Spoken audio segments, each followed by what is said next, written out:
le petit bruit satisfaisant pour commencer la vidéo. Bon les gars, j'espère que vous allez bien. Je suis hyper content de vous retrouver dans cette vidéo. C'est la vidéo la plus impactante, la plus importante de la chaîne, sans aucun doute. Si je devais tout résumer, comment est-ce qu'on a fait 60 millions d'euros, comment on a généré tout l'argent qu'on a généré, c'est quoi les principes qu'on a respectés? Voilà, regroupés en 5 principes, en 5 points hyper importants.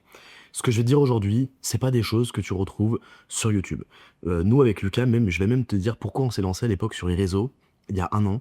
On s'est lancé sur les réseaux parce que justement, on avait l'impression d'être les seuls à avoir cette approche, cette vision de l'e-commerce. En fait, nous, on a bâti un empire du CBD, pour ceux qui ne nous connaissent pas. Moi, je m'appelle Fabien, mon associé s'appelle Lucas, et en 5 ans, on a généré 60 millions d'euros dans le domaine du CBD, et on est devenu leader en Europe. Et ça, c'est pas tombé du ciel. C'est venu parce qu'on a une vision, on a respecté des principes, on a respecté des codes, et on a respecté, je dirais, des principes, ouais, des fondations de l'e-commerce, du business, que tout le monde devrait savoir, que tout le monde devrait connaître. Et je me rappelle la toute première vidéo YouTube que j'ai faite, elle avait super bien marché, et j'avais un peu expliqué cette vision-là. Donc là, je vais la refaire avec mes mots, je vais la faire en mode podcast, en mode plus chill, je vais donner des exemples, etc. Mais ce que je peux te garantir, c'est que si tu respectes ces principes-là, quand tu lances ton business, tu fais ce que je t'explique dans cette vidéo, je te garantis que ton business fonctionnera. Pour moi, ça part de là le business. Et je ne comprends pas pourquoi les gens ne sont jamais dans cette vision-là. Je ne comprends pas les gens qui ne pensent pas comme ça, parce que pour moi, c'est logique et c'est simple. Je dis pas qu'il y a qu'une manière de faire. Attention, ça dépend des objectifs. Mais quand tu auras regardé la vidéo, je pense que tu comprendras mieux pourquoi est-ce que je te dis ça maintenant. Il n'y en a pas un qui est plus important que l'autre. Alors peut-être que si, il y en a 2 ou 3, mais tu verras que c'est vraiment les 6 principes forment une vision. Et tu dois les ancrer parfaitement dans ta tête pour faire ton business. C'est hyper important. Donc avant de commencer, très rapidement, je vous remercie vraiment pour toute la bonne humeur, tous les commentaires que je lis. J'y réponds personnellement à tous, je les lis tous, et vraiment, je suis trop content de voir que ça plaît, que le format il plaît, que les gens aiment écouter ça, etc. en mode podcast, en mode chill. Moi, ça me fait kiffer de faire ces vidéos et ça m'encourage vraiment à continuer, à ne pas lâcher le rythme. Donc voilà les gars, c'est parti, on commence directement avec le premier principe. Alors, la première des choses, à chaque fois que je vais expliquer pourquoi, je donne des exemples, etc., pour vraiment bien que tu comprennes et que tu assimiles tout ce que je te dis. La première des choses, c'est de vendre des produits de récurrence. Alors il y en a plein qui m'attendaient au tournant, qui se disaient ok merci, mais c'est la base de la stratégie. Sinon tout le reste, ça sera un peu moins puissant. Et puis de toute manière, pour moi, je ne vois pas comment tu peux créer un business long terme autrement qu'en vendant des produits de récurrence. Regarde cette marque, regarde les vapes, regarde l'eau, le shampoing, tous les produits que tu achètes et toutes les marques que tu connais, c'est des produits de récurrence. Quand tu regardes toutes les publicités qui passent à la télévision, sur les youtubeurs, etc., enfin sur YouTube notamment, même les pubs télé, tu regardes toutes les pubs télé, tu regardes toutes les publicités des youtubeurs, etc., NordVPN, RhinoShield, AirUp, que des marques qui font des produits de récurrence. C'est des marques par abonnement, ou des marques qui vendent des produits de récurrence que les gens achètent comme ça tous les 2 mois, tous les 1 mois, tous les 6 mois, mais c'est des produits de récurrence. C'est des produits qui se rachètent. Quelle grosse entreprise du monde connais-tu qui ne vend pas de produits de récurrence? Il n'y en a pas. Donc, moi, j'aimerais comprendre pourquoi, alors enfin, je comprends pourquoi, mais pourquoi dans ce cas, depuis toutes ces années, on vous explique qu'il faut faire du drop avec des gadgets. Tu vas sur AliExpress, tu regardes la tendance, tu regardes le produit qui se vend le mieux, genre la brosse pour femme, le peigne pour faire des trucs comme ça, la boule qui s'envole, la tondeuse, il y a que ça. Et en fait, dites-vous bien que toutes ces boutiques-là, elles font du chiffre et ensuite elles disparaissent. C'est des boutiques, et donc c'est souvent des boutiques qui ne payent pas la TVA, qui font un peu en mode pirate, etc. C'est des gars qui font du drop depuis 6, 7, 8 ans, qui lancent des dizaines de boutiques et qui à chaque fois retombent à zéro. Franchement, j'en connais, je dis ça parce que je le sais, je connais des gens, je connais énormément de gens comme ça. Je critique pas, chacun sa méthode, mais c'est des gens qui au bout de 6, 7 ans te disent bon, en vrai, je suis fatigué, tu vois. Je suis fatigué, pourquoi? Parce que c'est comme si tu marchais, tu courais sur un tapis roulant. Et le jour où tu t'arrêtes, ah, ça y est, tu t'écrases par terre. Quand tu vends des produits de récurrence, bah en fait, t'as pas ce truc-là. Parce que tes efforts fonctionnent en intérêt composé. Tu vas acquérir un client, par exemple, en 2026, aujourd'hui. Peu importe le prix que tu le payes, tu as une LTV, une lifetime value qui est très longue. Donc ton client, peu importe comment tu le payes, tu l'acquéris en 2026. Ce client, il va racheter en 2027, en 2028, en 2029, en 2030. Ce client, ça va devenir un bon client. Ça va être donc à condition que tu respectes les autres principes que je vais te dire après. Mais ce client, ça va être un client qui va être content. Ça va devenir un client dit un peu ambassadeur. Donc ce client va te ramener d'autres clients. Mécaniquement, il en parle, etc. Regardez, moi je vous fais de la pub là en faisant ça. Donc il y en a peut-être un de vous qui va aller acheter une canette après ou qui va passer devant un Starbucks et qui va acheter une canette. Donc je suis ambassadeur en fait en faisant ça parce que j'aime bien le produit. Donc je le montre. Et en fait, c'est ça qui se passe, c'est que du coup, les gens en parlent, puis du coup, l'autre, il remonte à l'autre, etc., etc. Et donc, ce qui fait qu'un client que tu as eu, que tu as mis des efforts, tu l'as payé, tu as été le chercher ce client, bah en fait, il va revenir tout le temps, il va ramener d'autres clients, etc. Et donc, le jour où tu t'arrêtes de marcher, t'es pas sur un tapis roulant. Tu peux prendre tranquillement des vacances, tes clients, ils sont là, ils rachètent et ils sont fidèles. Et ça change absolument tout à l'exponentialité de ta marque. C'est-à-dire qu'au lieu d'avoir une courbe linéaire qui est un peu comme ça, parce que les pubs, ça fluctue, je pense que plein d'e-commerçants me regardent, si t'as pas assez de créa, si t'as un concurrent qui arrive sur le marché, si tu as mal géré ta trésor, que t'as plus de budget pour réinvestir en créa, si la saison, il y a plein de produits qui sont saisonniers, qui se vendent très bien en été, très bien en hiver, très bien à Noël, très bien à la Saint-Valentin, et puis bah, quand la période elle est passée, boum, ça tombe.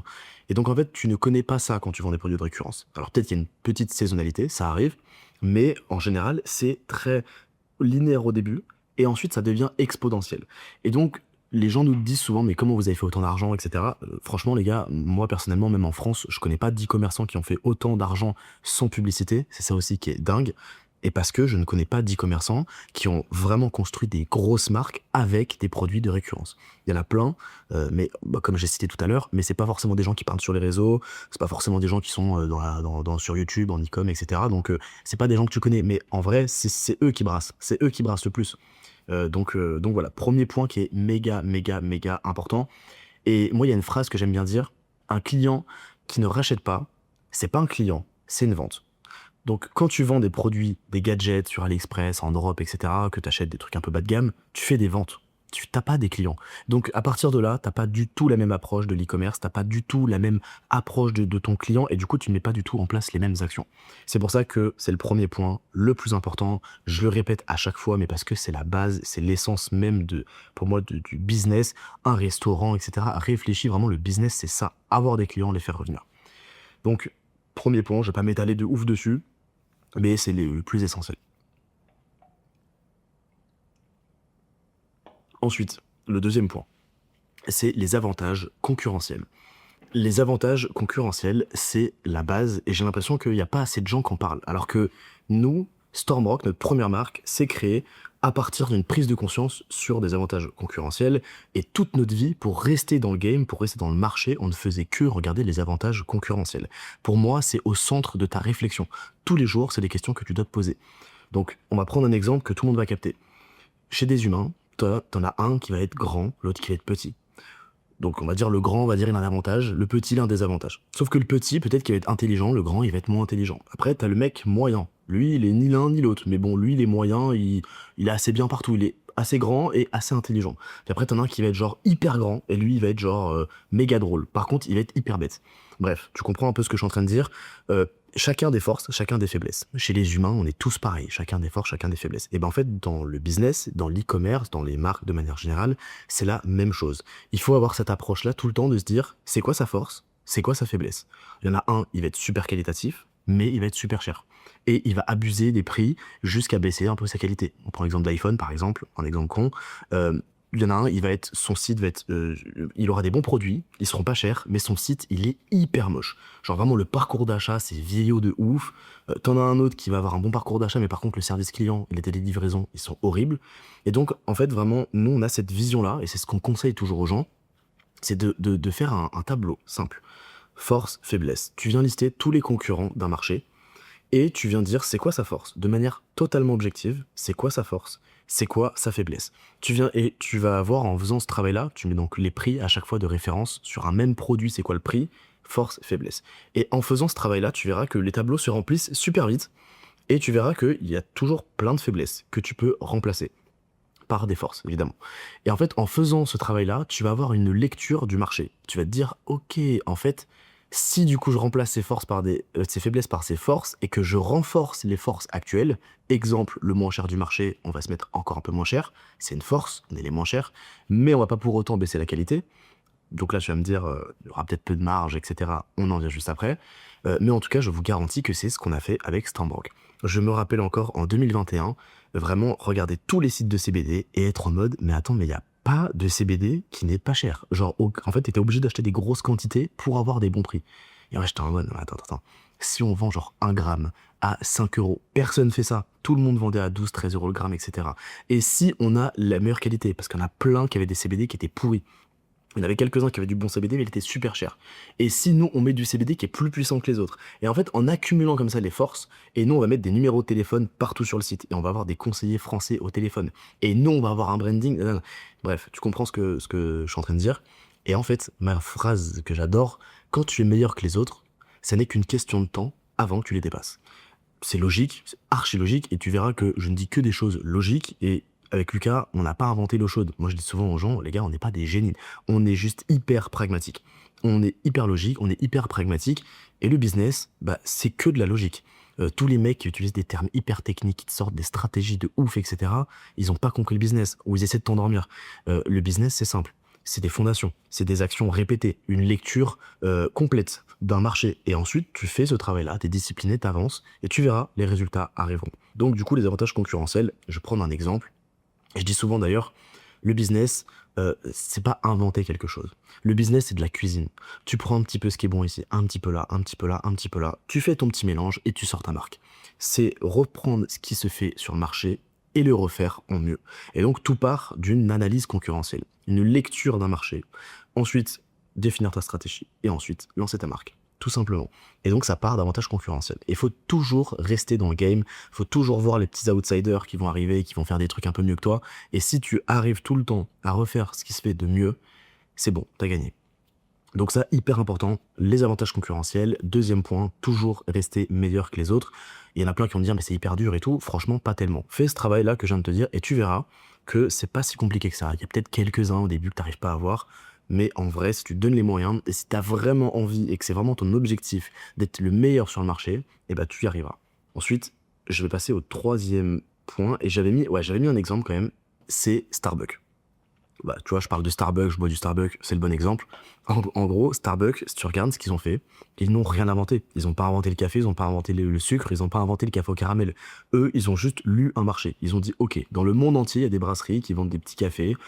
Un coup sur deux, tu as un café latte, un machin et tout. Il n'y a jamais vraiment d'entreprise qui vend du bon café avec du caramel. En vrai, le café, tout le monde aime, le sucre, tout le monde aime. Bah venez, on fait une cuisine, on va prendre une pâtisserie et une brasserie, on va mélanger un peu ce que font les deux, et on va sortir un café vraiment au caramel, etc. Mais ça se faisait déjà à l'époque. C'est juste que eux se sont dit, on va se spécialiser dedans et on va sortir toute une gamme. Ensuite, on va créer un branding stylé, un peu instagrammable, etc. On va mettre des prix intéressants et on va se mettre partout dans le monde. Et ça a marché. Ils sont rien inventé. Starbucks, ils ont juste fait une cuisine de ce qui se faisait. Et après, quand tu deviens leader du marché, etc., tu peux te permettre d'augmenter tes prix. Mais Starbucks, voilà, je pense, c'est un bon exemple. Et franchement, quand tu regardes toutes les marques, nous, les gars, on n'a jamais rien inventé. On a toujours repris ce qui se faisait déjà et on l'a refait en mieux. Toujours. Ensuite, le troisième point. Alors là, il y en a plein qui vont me dire, mais qu'est-ce que tu racontes, Fabien? Pourquoi tu dis ça? Et pour autant, c'est une phrase que je dis tout le temps. Je l'ai redit encore à un associé il y a quelques jours. On s'en fout de la marge. Et en fait, trop de gens se concentrent au début sur la marge. Mais quand tu débutes, t'as pas une force de dingue. On est d'accord, tu vas pas acheter 500 000 unités quand tu commences à vendre, je sais pas, tu vends une boîte, on va dire, tu vends des canettes par exemple. Tu vas pas faire 250 000 canettes. Tu vas peut-être faire 500 canettes ou 1000 canettes. Donc du coup, ton prix unitaire par canette, forcément, il est élevé. Sauf que tu as des concurrents sur le marché qui, eux, sont des mastodontes, qui, eux, ont beaucoup de volume. Donc, ils ont des prix d'achat qui sont hyper intéressants. Et donc, le réflexe naturel d'une personne, elle se dit, ah, ok, il faut que je fasse x3, x5, x8. Ok, donc ma canette, je la touche à 1. Bon, je vais la vendre à 8 euros. Compliqué. Ben non, mais non, tu vendras jamais ta canette à 8 euros. Bon, je prends un exemple un peu hardcore. Mais au départ, l'objectif n'est pas de faire des ventes, c'est d'obtenir des clients. Ces clients, l'objectif, c'est qu'ils reviennent. Pour qu'ils reviennent, il faut que ce soit un deal intéressant. Et quand tu auras beaucoup de clients, tu pourras acheter du coup plus de volume, meilleur prix d'achat, meilleur prix d'achat, ouais, exactement. Et ensuite, bah, tu pourras faire de la marge. Mais au début, ton objectif n'est pas de faire de l'argent. Ton objectif est d'avoir des clients. Cette vision-là, c'est, je pense, un des trucs qui nous a permis de devenir aussi gros dans le CBD. Nous, on était généreux avec tout le monde. Les clients, on leur donnait toujours plus que ce qu'ils se commandaient. On leur mettait toujours des cadeaux. Quand on payait un produit très cher, bah, on le mettait pas forcément très cher. Comme ça, le mec était en mode, mais attends, mais quoi, genre? Tu vois, le mindfuck cérébral, le gars se dit, j'ai eu ça à ce prix-là, avec des cadeaux. Mais c'est un truc de fou. Et en plus, ils sont serviables, ils disent OSAV, nanan. Les mecs sont comme des oufs. Et donc, ils en parlent, ça devient des ambassadeurs. Ils restent, ils te font de la publicité, etc., etc. Tu comprends l'idée. Et donc, faut avoir vraiment cette vision long terme. On s'en fout de la marge. Et au contraire, fais du volume, vas-y, vends, fais du volume. Et ensuite, tu auras plus de capacité, tu produiras plus, tu auras des meilleurs prix d'achat. Et à terme, t'inquiète pas, tu te paieras super bien. Nous, un des leviers qui nous a permis de faire autant d'argent, c'est l'affiliation. On donnait des commissions monstrueuses à tout le monde. Je me rappelle les sites comparateurs, tout le monde leur donnait 20, 30%, etc. Nous, on est arrivé, ils voulaient pas nous calculer. Donc quand tu tapais meilleur site de CBD sur Google, tu avais des sites qui revenaient en premier. Nous, on leur a dit, écoutez les gars, on vous donne 50% de commission sur la première vente et 20% à vie.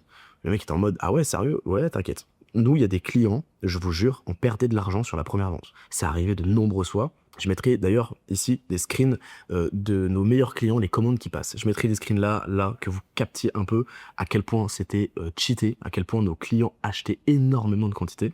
Et je vous mettrai également la LTV ici en screen. Donc en gros, la LTV, c'est en moyenne combien d'euros dépense un client chez nous. Vous allez voir à quel point ils reviennent, à quel point ils sont récurrents, et je vous mettrai aussi un screen de la récurrence d'achat sur les derniers mois de nos boutiques. Voilà. Vous allez juste comprendre que tout ce que je dis là, bah en fait c'est du concret, c'est archi logique. Et donc ce que je disais, c'est qu'il y a plein de clients sur lesquels on perdait de l'argent à la première vente. Sauf que ces clients-là, on savait qu'il y avait 75% de chances qu'ils reviennent. Et que quand il allait revenir, en moyenne, il allait passer 6 commandes. Et que en moyenne, donc, il allait dépenser à peu près 400-500 euros sur la boutique. Donc notre coût d'acquisition par client, imaginez que sur l'affiliation, première vente, on perd de l'argent, etc. À la fin, ça nous coûte 50 euros d'avoir le client. Mais en fait, on s'en fout. Le client, on sait qu'il va nous rapporter en moyenne 500 euros. Donc, on s'en fout, on peut dépenser plus. Et comme disait Dan Kennedy, un des plus grands marketeurs au monde, l'entreprise qui peut dépenser le plus pour acquérir un client gagne. Et donc, quand tu comprends ça, tu comprends le game, parce que enfin tu comprends tout. Parce que du coup tu dis ok, donc pour que je dépense plus, il faut que mon client il reste, il faut qu'il dépense le plus possible. Si c'est ça, bah moi du coup je peux dépenser le plus que mes concurrents, donc plus de publicité, donc plein de choses. Et nous c'est comme ça qu'on a pu investir sur TPMP, on est passé sur C8 à l'époque, on a fait des gros coups de com, on a sponsorisé le combat Baki Doumbé avec Stormrock, on a fait... Ah, j'ai un élève qui envoie un message. On a sponsorisé énormément de choses, de gros événements, parce qu'on s'en foutait en fait, on pouvait dépenser de l'argent, on savait, et ça vient un peu avec ce truc récurrence, on s'en fout de nos marges, etc., etc. Le quatrième point, c'est avoir une vision long terme et réinvestir tout votre cash. Ça va dans la même... Bon alors, quand je dis tout votre cash, peut-être 95% de votre cash, c'est important de se payer, il faut vivre, on met pas tous ses œufs dans le même panier. Mais en vrai, nous aujourd'hui, par exemple, quand on investit dans des marques, on repère directement une marque de récurrence qui a des avantages concurrentiels. En fait, on arrive très vite à avoir une lecture d'un marché. Et en fait, nous, c'est ça nos critères d'association. Tout ce que je suis en train de vous dire là, c'est les critères d'une association. Si une personne a tout ça, qu'elle fait genre 30-40 000 par mois, on sait qu'elle va faire 300-400 000. Et nous, on va l'aider à renforcer tout ce que je suis en train de vous dire. Et donc, nous, le truc vraiment qu'on a toujours en tête, c'est cette marque, elle va marcher pour sûr. Et donc, la seule chose qu'il faut, même si tu as tout ça, c'est une vision long terme et réinvestir ton cash. Beaucoup d'entrepreneurs voient trop court. Moi, pareil, comme je reprends l'exemple de mecs qui font du drop avec des gadgets, etc. Souvent, des mecs qui vont lancer une marque, ils vont faire 2 millions dans l'année, ils vont faire 500K de profil, ils vont prendre les 500K et ils vont les claquer en boîte de nuit, ils vont s'acheter une montre, ils vont s'acheter une voiture, un Porsche Cayenne, un machin, etc. Parce qu'ils pensent que c'est stylé, je pense que t'as capté, ils veulent montrer sur les réseaux, nanana. Ils veulent se faire plaisir, certes, mais pour moi, tu te fais plaisir bêtement, entre guillemets, parce que ton argent... Enfin, en fait, c'est comme si t'avais tout travaillé dans le vide, quoi. T'as aucun système. Oui, t'as fait une marque, t'as fait de l'argent, tu dépenses ton argent, il te reste quoi? Il est où le système? Qu'est-ce qui te génère de l'argent aujourd'hui? Rien. Au moins, investis ton argent, tu vois, sur les marchés financiers ou fais quelque chose. Et c'est pour ça que je ne comprends pas cette logique court-termiste. Ça rentre dans ce truc de vision long terme, réinvestir ton cash, ton entreprise, quand elle grandit, quand elle grossit, et ben en fait, elle a besoin que tu la nourrisses, elle a besoin que tu lui donnes de l'argent. L'argent, c'est le nerf de la guerre. Et c'est pour moi prendre de l'argent d'une entreprise qui est en train de grossir, une marque de récurrence qui construit quelque chose de long terme, c'est comme si tu lui arrachais des bouts de bras, tu lui arraches son corps en fait. Elle a besoin d'argent. Pourquoi tu lui prends son argent? Laisse l'argent dans l'entreprise, réinvestis. Tout ce que je disais tout à l'heure, va acheter plus de volume, obtiens des meilleurs prix d'achat, baisse encore tes prix, renforce tes avantages concurrentiels. C'est comme ça que vraiment tu viens t'imposer sur le marché. Nous, c'est vraiment ce qu'on a fait. On a racheté des marques, etc. Et de fil en aiguille, on a acheté des machines très chères pour faire nos propres huiles. Nos huiles, à la fin, nous revenaient genre à 3-4 euros. On les vendait 50, 60. On fournissait même des concurrents, on leur vendait à 8-9 euros. Ils étaient super contents. On faisait de l'argent même sur les concurrents. Et en fait, vous voyez, cet investissement d'une machine qui a coûté 100 000 euros, mais en fait, derrière, ça nous a permis de renforcer nos avantages concurrentiels, de renforcer nos parts de marché. Et c'est du coup en ayant cette vision long terme et en réinvestissant, il n'y a que comme ça que tu vas créer vraiment une grosse boîte. Alors après, ça dépend des gens, attention, il y en a qui ont envie de dépenser, il y en a pas envie de faire un gros truc, je peux comprendre, et du coup ça dépend de ta vision. Si tu veux te payer, profiter, voyager, etc.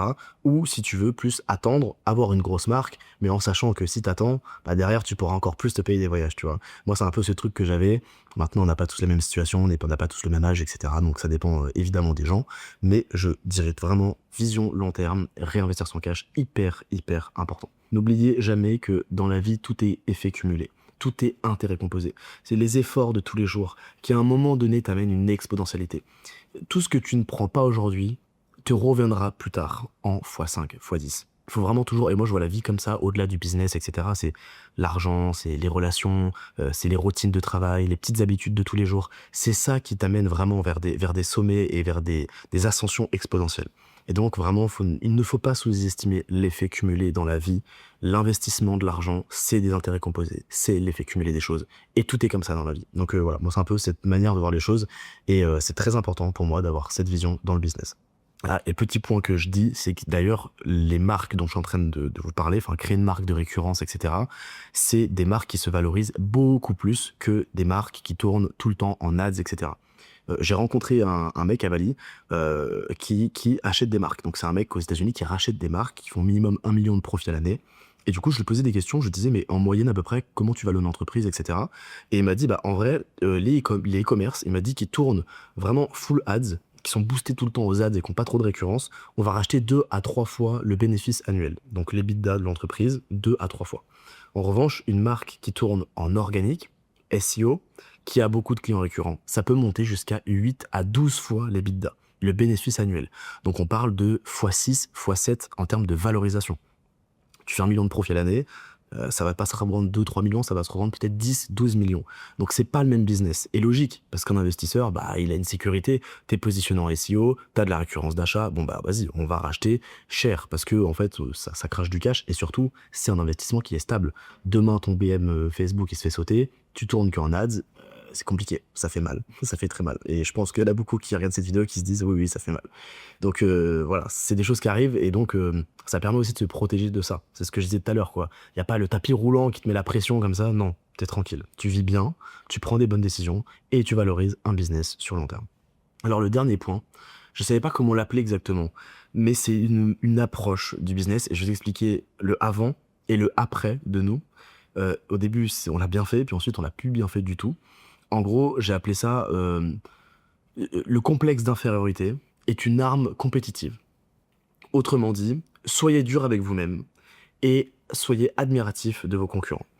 Et je m'explique, quand tu te lances dans un secteur, t'as forcément un complexe d'infériorité. On est tous d'accord, voilà, tu lances une petite marque de café, t'achètes des cafés un peu éclatés quelque part et tout, bon bah tu te sens un peu inférieur à Starbucks quand même, on est d'accord. Et en fait, ce complexe-là, c'est une arme compétitive. Pourquoi? Parce que tu vois les autres comme vraiment genre des gros. Tu te dis, ouah, lui c'est un gros acteur, ouah, lui il est trop fort, qu'est-ce qu'il a fait? Et en fait, tu es dans l'admiration. Donc tu vas vraiment, tu te sens pas ouf, et donc c'est ce qui te donne toujours envie de t'améliorer, améliorer. Qu'est-ce qu'il a fait? Qu'est-ce qu'il a mis en place, etc., etc. Et nous, avec Lucas, pendant des années, on se pensait toujours des petits gars du CBD. Genre, on avait notre marque Stormbrook, CBD pas cher, et on avait toujours des figures d'admiration, genre la ferme du CBD, The Green Store, 420 Green Road. C'était des mastodontes. Nous, quand on s'est lancé, il y avait des dizaines de milliers de boutiques, les gars, mais vraiment énormément. Nous, on avait 18-19 ans quand on s'est lancé, on avait forcément ce complexe d'infériorité, et on les regardait vraiment en mode, waouh, t'imagines, un jour, on sera comme eux, tu vois. Et pour la petite anecdote, un jour, en fin 2022, on va au salon du CBD. Nous, on fait 200-300 000 euros par mois à peu près. Peut-être 400 000 euros par mois avec CBD pas cher, quelque chose comme ça. Je me rappelle plus exactement. Et on arrive au salon du CBD et on reconnaît le patron de The Green Store. C'était un mec de 40 ans, genre vraiment le daron, tu vois. Et nous, on savait pas combien ils faisaient, mais on savait que c'était genre les number one. Eux, ils passaient sur toutes les pubs télé, ils étaient partout. Et du coup, on va voir le patron, on arrive, tu vois, genre deux petits mecs de 20 ans qui arrivent au salon en mode oui, bonjour monsieur et tout, ouais, c'est vous le patron de The Green Store. Et là, il se retourne, il fait oui, oui, tout à fait. Et donc nous, on dit bah nous, on est les fondateurs de Stormrock. Et voilà, on adore votre marque, félicitations, c'est super bien. Et on pourrait savoir combien est-ce que vous faites de chiffre d'affaires. Et le mec nous dit vous faites combien de chiffre d'affaires? Donc nous, hyper sympa, on lui dit ah bah nous, à peu près 400 000 euros de chiffre d'affaires. Et vous, du coup? Et Noren, il fait, c'est bien les gars, continuez comme ça, mais vraiment le gars insupportable. Et le mec nous dit, non, bah moi je donne pas mon chiffre d'affaires, etc., c'est privé. Et là, en mode, putain, on lui dit, ok, bon bah ça marche. Il dit, non, mais c'est bien les gars, continuez, bonne continuation. Et en fait, ce gars-là nous a vus comme des petits mecs, genre vraiment des petits gars comme ça. Et nous, par contre, on l'a vu comme, mais qu'est-ce qui se passe? Concrètement, qu'est-ce qui se passe? Nous, tous les jours, on va voir sa boutique. On regarde ce qu'il fait. Oh, t'as vu, il a mis ça en place, il a mis ça, il a mis ça. Dès qu'il faisait une refonte du site, on regardait la refonte et on se disait comment on peut faire en mieux. Genre, ah, t'as vu, ça, c'est une bonne idée ce qu'il a fait. On suit son chemin, on reprend son avantage concurrentiel et on l'améliore et on le refait en mieux. Sauf que ce mec-là, il va jamais sur notre boutique. Donc, il sait pas ce qu'on fait. Et en fait, c'est comme ça que, en te pensant le meilleur, tu commences à ne plus regarder les petits et les petits finissent par te dépasser. Et c'est vraiment un biais qui se passe, mais à chaque fois. C'est pour ça que ce que je dis, c'est l'inverse de prendre le melon. C'est l'inverse que de prendre le melon. Et le jour où on s'est rendu compte qu'on n'était plus les petits, mais qu'on était leader en Europe dans le marché du CBD, un matin, on s'est réveillé, on s'est dit, qui fait 2 M par mois? Qui fait 2 M par mois dans le CBD? Bah, il n'y en a aucun. Parce qu'il n'y avait aucun qui avait un groupe avec plusieurs marques, etc. On était les plus gros en Europe. À ce moment-là, on a fait une conférence devant les salariés, etc. Début 2025. En 2024, quelque chose comme ça. Et je me rappelle, on fait un diapo, machin, on parle, etc. Et on dit aux gens, voilà, bon bah du coup, on est leader en Europe dans le marché du CBD, on refait l'historique de l'entreprise, on parle de la stratégie de l'année, etc. Et à ce moment-là, les gars, à ce moment-là, il s'est passé quelque chose de dangereux. C'est que tous les employés ont commencé à se sentir, ouais, on est les leaders. Et donc, quand on regardait les concurrents, on n'était plus en mode, waouh, c'est bien ce qu'ils font, c'était en mode, rien ce qu'ils font eux. Et en fait, on a pris le melon, littéralement, et donc, on a commencé à avoir des outsiders sur le marché qui commençaient à faire des choses incroyables. Et nous, du coup, avec Lucas, à un moment, on s'est posé et on s'est dit, mais mec, tu te rappelles quand nous, ils sont dans la situation de nous à l'époque. C'est nous maintenant les mastodontes, et c'est eux maintenant qui ont une rapidité d'exécution qui nous pompe absolument tout, et nous, on est là, on fait de la politique, on met en place des process, machin, mais en fait, eux, ils sont en train de nous défoncer sur l'expérience client, etc., etc. Donc, du coup, il y a eu cette inversion qui s'est faite, j'ai connu les deux, et du coup, par expérience, les gars, je vous dis, restez toujours humble, ne prenez pas le melon, et les gens qui font des belles choses, admirez-les. Même des petits sur un marché, regardez-les, surveillez-les, parce que c'est ces outsiders-là qui, un jour, peut-être te dépasseront. Et enfin, le dernier principe, un principe qui est extrêmement important. Le client est roi. Ça, c'est quelque chose il y a plein de fois que je ne vois pas dans le business. Pareil, c'est des choses même qui m'énervent. Moi, en tant que client, quand on ne me respecte pas, je pars. Je ne suis pas client d'une marque qui ne me respecte pas, comme tout le monde. Tu donnes ton argent à une marque, tu fais confiance à une marque, cette marque doit te le rendre. Une marque ne vit pas sans clients. Les clients, c'est le cœur de la marque. C'est ce qui fait vivre une marque. Donc, c'est quelque chose que, moi, il y a plein de fois, c'est notamment ce qui m'énerve dans l'e-com, et les mecs expliquent, oui, tu vends un produit de merde, tu fais ta marge, non, c'est pas comme ça. Un client, le but d'un client, c'est qu'il revienne. Si tu vas gratter 20 euros sur un client, si c'est ton objectif, tant mieux pour toi. L'objectif, c'est de prendre de l'argent tout le temps. Et pour prendre de l'argent tout le temps d'un client, il faut qu'il y ait un échange de valeur. Donc, le client, c'est le nerf de la guerre. Ton client, tu dois le garder sur le long terme. Et nous, c'est un principe qu'on a toujours respecté. Le client n'est pas content. Sa commande a été perdue. On a oublié quelque chose dans son colis, etc. Ben en fait, le client, on va le soigner. Il envoie un mail, on lui répond directement. Il nous appelle, on répond. Bonjour monsieur, désolé pour la commande, elle n'est pas arrivée, bon bah on vous renvoie une nouvelle, etc. Attention, il y a des gens qui vont abuser de ça, il faut mettre en place des process, mais le client est roi. Si tu gardes ça en tête, tout au long du développement de ta marque, que ta seule priorité, c'est de satisfaire ton client. Parce que ton client, c'est lui qui va te donner son argent. C'est ton client qui va faire de la promotion à ta marque. C'est ton client qui va faire vivre ta marque. Si tu respectes ça et que tu le mets au cœur de ta stratégie, que tu fais tout pour le rendre le plus heureux possible, quand il a un problème, tu fais tout pour arranger la situation le plus rapidement possible, et ben tu verras que ta marque se portera très bien. Et aujourd'hui, je vois beaucoup trop de gens qui, justement, n'en ont rien à foutre de leurs clients. Ils te font une fausse pub, tu sais, les boules là que je vois tout le temps, tu mets dans l'eau, ça explose, machin. Tu reçois le produit, en fait, c'est pas du tout ça. En fait, t'as plein de fausses pubs aujourd'hui. Quand le client il reçoit la commande, en fait, il voit que c'est de la merde. Il le voit. Et le e-commerçant, il se dit, ah, c'est bon, c'est pas grave, j'ai pris l'argent. Mais en fait, t'as rien compris. Tu n'as pas compris le business. Ou alors, c'était, toi, ton but, en fait, c'est d'arnaquer les gens, en fait, ton but. Tu vas arnaquer des clients. Tu vas prendre des mauvaises notes sur Trustpilot, tu vas refaire une autre marque avec un autre nom, etc. C'est des méthodes, pour moi, qui sont court-termistes, qui sont peu intelligentes. Et en fait, si tu ne mets pas ton client au cœur de ta stratégie et que tu ne considères pas que ton client est roi, de manière générale, tu ne pourras pas développer une marque sur le long terme. Et encore une fois, le vrai cash se passe dans les marques. Voilà, c'est ce que je dis tout le temps. Et même si des fois, il y a des clients qui sont chiants, il y a des clients, on est en France, les gars. Et en France, les clients, ils sont soit très chiants, soit incroyables. Et les gens sont un peu extrêmes en France. Soit le mec, il va être en mode «Ah, trop bien, merci beaucoup», soit il va être en mode «Mais c'est horrible, vous êtes une marque de merde, hein».